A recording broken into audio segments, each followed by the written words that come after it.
Platelets कम हो जाना। खून में प्लेटलेट्स एक ऐसा एलिमेंट है जो खून को जमने में मदद देता है। अगर कहीं चोट लग जाए या कट लग जाए और प्लेटलेट्स ना हो तो एक दफ़ा खून का बहाव शुरू हो जाएगा तो फिर वो हमेशा के लिए जारी रहेगा और आदमी बहुत जल्द मौत के दहाने पर पहुंच सकता है। इसलिए नॉर्मल जो प्लेटलेट्स की रेंज है वो 1.5 लाख से 4.5 लाख फी माइक्रोलीटर खून में मौजूद होती है। अगर ये तादाद कम हो जाए और जिस्म में खून बहने का ख़तरा बढ़ जाए तो यानी कि चोट लगे बगैर भी ऐसा हो सकता है। तो इसका मतलब यह है कि हमें केयरफुल रहना चाहिए। इसके कुछ असबाब हैं जैसे dengue, malaria, hepatitis, viral infections, इनसे भी प्लेटलेट्स कम हो जाते हैं। ख़ास तौर पर पेन किलर्स और एंटीबायोटिक अद्वियात के असरात की वजह से भी कुछ लोग होते हैं बग़ैर सोचे समझे पेन किलर खा लेते हैं, एंटीबायोटिक्स का इस्तेमाल करते हैं। तो इससे क्या होता है कि ये प्लेटलेट्स पे असरअंदाज होती हैं दवाइयाँ। ऑटो इम्यून बीमारियाँ होती हैं कुछ, स्प्लीन, जिगर या तीली के मसाइल अगर हों तो भी इस पर असर पड़ेगा। कैंसर या केमोथेरेपी के असरात की वजह से भी ऐसा होता है। ग़िज़ाई कमी ख़ास तौर पर फोलेट, विटामिन और आयरन, विटामिन B12 और आयरन की कमी की वजह से भी ऐसा हो सकता है कि ये इनकी मिक़दार कम होना शुरू हो जाए। अब इसकी कुछ अलामात हैं, उसमें नंबर 1 पे बात कर रहे हैं। जिस्म पर नीले और जामनी निशानात बनना शुरू हो जाते हैं। नाक या मसूड़ों से खून आना शुरू हो जाता है। तवील हैज़ यानी लंबी मुद्दत के मेंसेस, ज़्यादा खून का बहाव होने से भी ऐसा हो सकता है। जिस्म में कमज़ोरी और थकन महसूस हो, ज़ख्मों में से खून ना रुकता हो, अंदरूनी खून बहने की इलामात यानी काले पहाने या पेशाब में खून आ रहा हो, तो इस सिलसिले में हमें चाहिए कि हम जो एहतियात कर सकते हैं वो करनी चाहिए और डॉक्टर के पास जाना चाहिए, अपने मुनासिब टेस्ट करवाने चाहिए। अब इसमें एहतियाती तदबीर भी कुछ हैं, प्रिवेंटिव मेजर्स, जिसमें नंबर 1 पे है पानी ज़्यादा पिएँ, यानी हाइड्रेशन की तरफ तवज्जो दें। पानी की कमी नहीं होनी चाहिए। फोलिक एसिड से भरपूर ग़िज़ा खाएँ, B12, विटामिन C वाली ग़िज़ाएँ। पपीते के पत्तों का रस, अनार, चुकंदर, गाजर और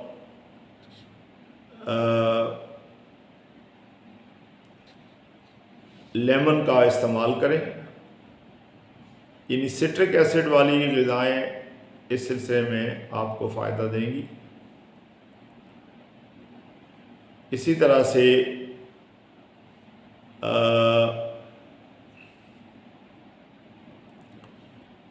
आराम करें और थकन से बचें।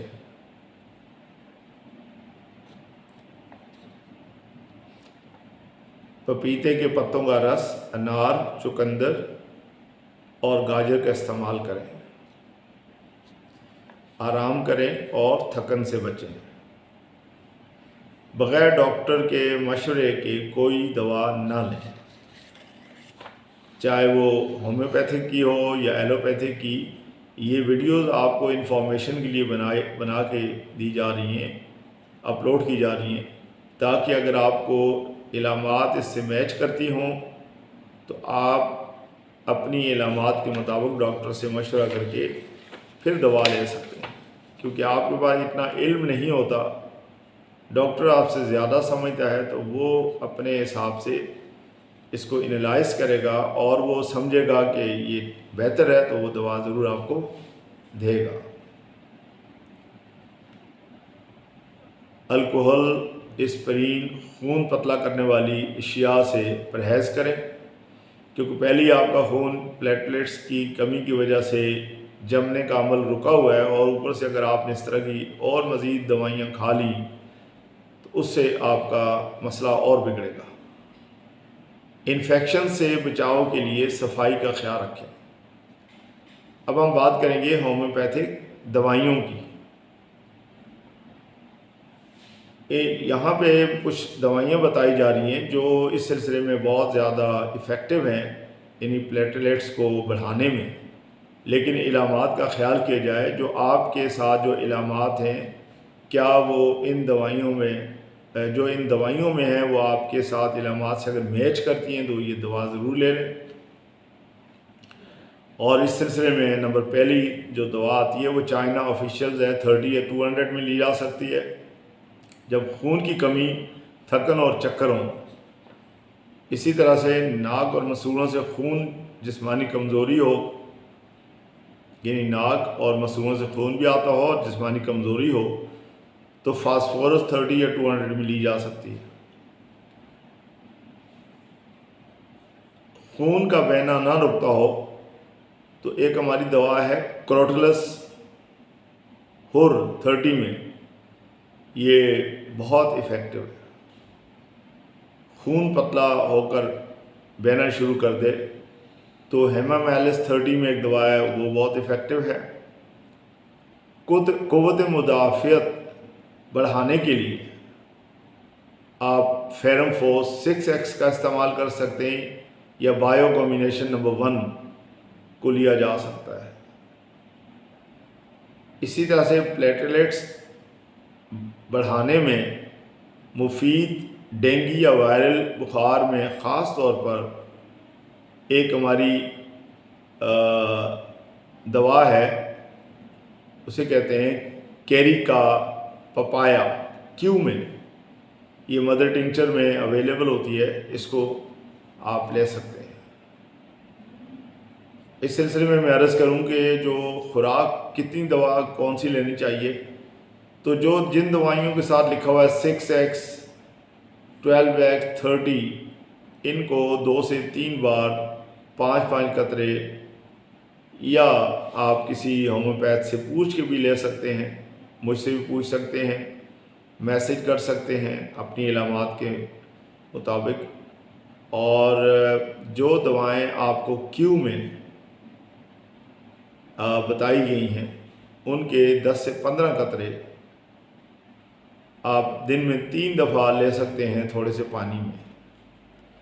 मुझे उम्मीद है कि मेरी इस थोड़ी सी कोशिश से बहुत सारे लोगों को फ़ायदा होगा, और अगर आपको ये मेरी वीडियो अच्छी लगे तो मेरे चैनल को सब्सक्राइब करें, वीडियो को लाइक और शेयर करें, ताकि दूसरे लोगों को भी फ़ायदा हो सके जो इस चीज़ को नहीं समझते, उनका ये मसला आसानी से हल हो सके। इंशाअल्लाह फिर हाज़िर होते हैं किसी नई बात के साथ। अल्लाह हाफ़िज़।